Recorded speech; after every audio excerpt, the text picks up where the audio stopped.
Police ছাড়া তো আসলে আমাদের দেশ অচল। জুয়েলার্স আছে যারা এখনো খুলতে পারছে না, অনেক বড় বাজারে বড় বড় দোকান আছে তারা খুলতে পারছে না ভয়ে। বাংলাদেশকে পরিবর্তন করতে পারে পুলিশই। পুলিশ প্রশাসন থাকা অনেকটা ভালো। আইন শৃঙ্খলা বাহিনীকে আমি রিকোয়েস্ট করব যে আপনারা দ্রুত আপনাদের কর্মক্ষেত্রে যোগদান করেন। আমাদের ছাত্ররা যথেষ্ট পরিমাণ পরিশ্রম করে আজকে দেশটা অনেক পরিবর্তন আনছে, কিন্তু আসলে পুলিশের ভূমিকা অবশ্যই নাম্বার ওয়ানে রাখা উচিত। পুলিশ হয়তো বা কোনো কারণে হয়তো বা তাদের পরিবেশগত দিক দিয়ে তারা পরিবর্তন হয়েছিল, কিন্তু পুলিশ ছাড়া তো আসলে আমাদের দেশ অচল। কারণ এখনও আমি দেখছি কুষ্টিয়াতে অনেক জুয়েলার্স আছে যারা এখনও খুলতে পারছে না, অনেক বড় বাজারে বড় বড় দোকান আছে তারা খুলতে পারছে না ভয়ে। এভাবে আমাদের শহরের ভিতরে প্রত্যেকের লোকেরই অসুবিধা হচ্ছে। সেক্ষেত্রে আমি অবশ্যই চাই যে আমাদের পুলিশ আবার আমাদের ফিরে আসুক।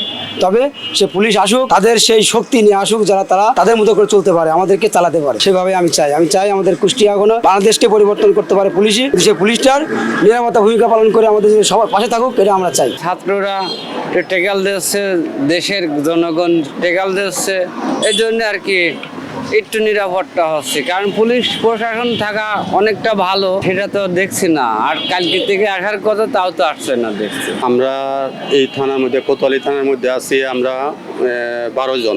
না এ পর্যন্ত কেউ আসে নাই, কিন্তু আমরাও শূন্য আসতেছি, কিন্তু এ পর্যন্ত কেউ আসে নাই। কোনো রকম সমস্যা নাই, আমরা খুব ভালো আছি, খুব ভালো আছি। খামেরা তো দাগ হয় কিভাবে? এই যে ভাবি দাগও যাবে রাগও যাবে, নিন চাকা সুপার হোয়াইট।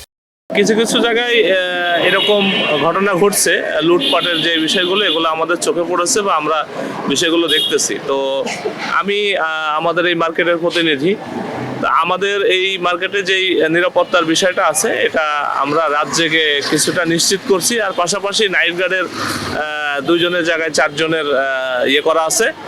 আর আমরা রাত বিরাত এসে এটা তদারকি করছি। তো এটা আমার মনে হয় থানা চালু হলে এই সংকটটা থাকবে না। অল্প সময়ের মধ্যে আশা করতেছি সমাধান হয়ে যাবে। আর হচ্ছে যারা এই সংশ্লিষ্ট যারা কাজ করছে, আইন শৃঙ্খলা বাহিনীকে আমি রিকোয়েস্ট করব যে আপনারা দ্রুত আপনাদের কর্মক্ষেত্রে যোগদান করেন, আমাদের নিরাপত্তা নিশ্চিত করেন।